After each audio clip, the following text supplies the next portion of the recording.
Reports of a renewed peace pact between authorities and armed bandits have sparked outrage and concern among citizens. Now, critics warn it could embolden criminal groups and undermine national security, while proponents insist dialogue remains the only viable path to peace.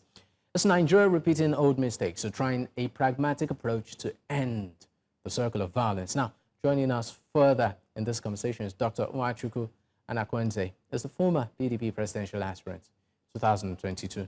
Thank you for your time, sir. All right. Let's look at this issue. Even though we know that this is not new, government, having some sort of dialogue, so to speak, with what I call it elements that have been linked with insecurity and chaos. But this particular one, is there a difference to you, sir? I'm not, the security agreement with this one, I'm not exactly up to date on that, but overall, dialogue is the way to go, to talk to everybody and secure is good agreement is the way to go. But on the long run, you have to meet force with force. Most of those type of people don't want to settle. They want their own way. And the way that you get peace is to be strong. If you're weak, nobody wants to do any serious agreement with you. Based on the kind of people you have in Nigeria, the people who are perpetrating the crime, unless do you mean local terrorism? Is that what you mean? Or you mean the terrorism where people are coming from far away and trying to grab people's land and murder people to take over their land? Those are two different things. But the way to solve problems like that is by being strong.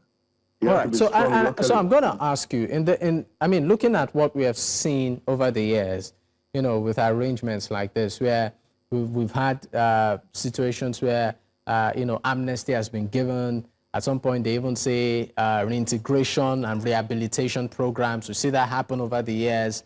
I want to ask you, over the years, in terms of all of these tactics and negotiations, would you say that Nigeria has done it from a point of advantage? Because many would tell you in strategic studies that negotiations oftentimes is determined from a point of advantage. So in our case as a nation, have we always done this from a vantage point? Negotiation is always good, but you get peace through strength. It's peace through strength. First of all, you have to build up the home base to be strong, and then you can negotiate. If you're negotiating from the position of weakness, you're not going anywhere. They're just going to deceive you and they will attack you again. And that's what's been going on. For me, we have to start with our local vigilantes in every town in Nigeria. You will need to be strong from the village, then to the local government, then to the state.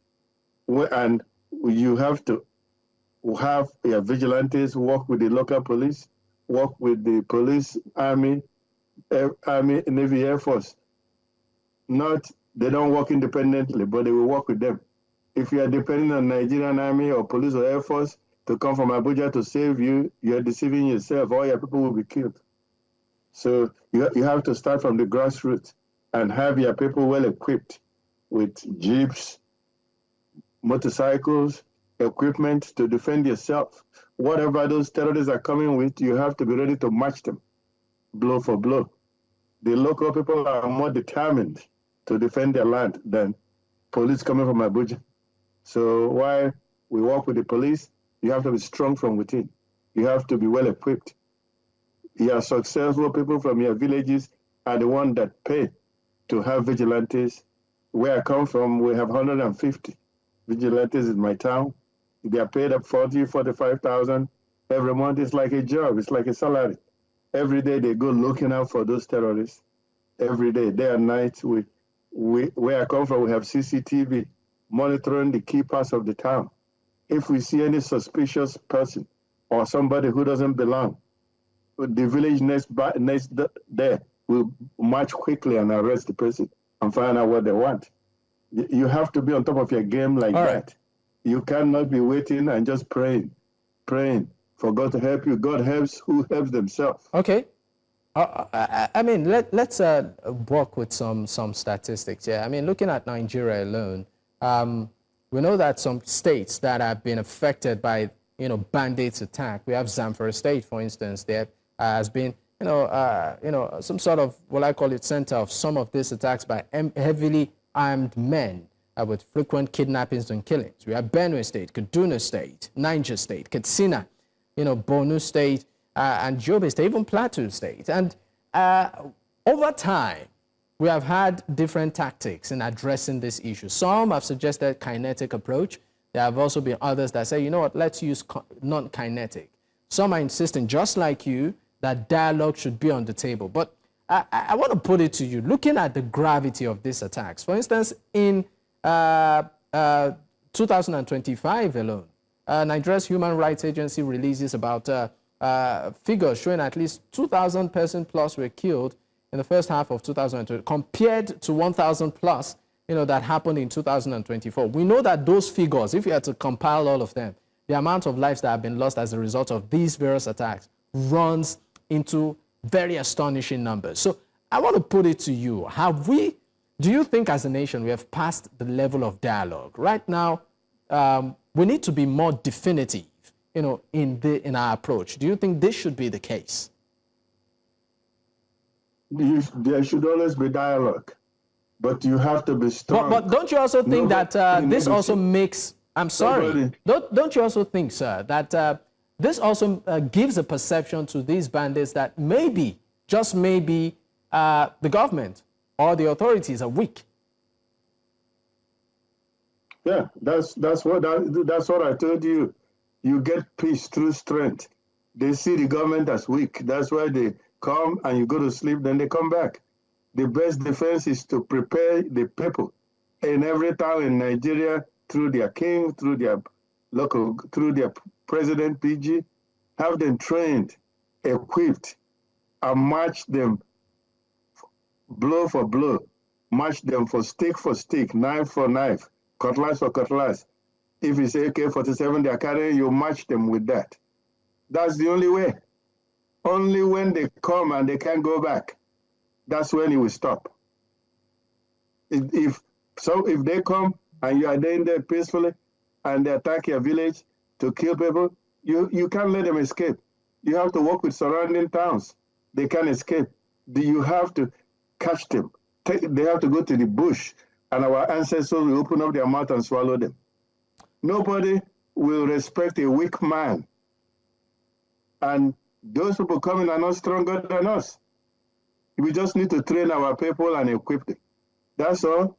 I'm telling you that we organize already like that where I come from. And we're not going to tolerate one person dead. One person dead, you're talking about thousands. One person dead, we cannot be tolerated. The life of a Nigerian is very valuable. And you can't let somebody come and killing people like they are chicken and goats.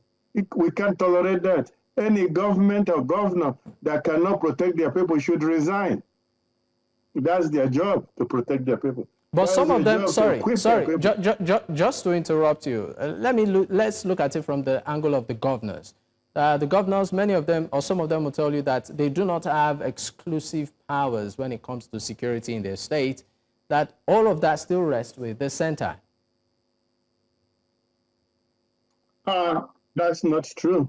It is shared.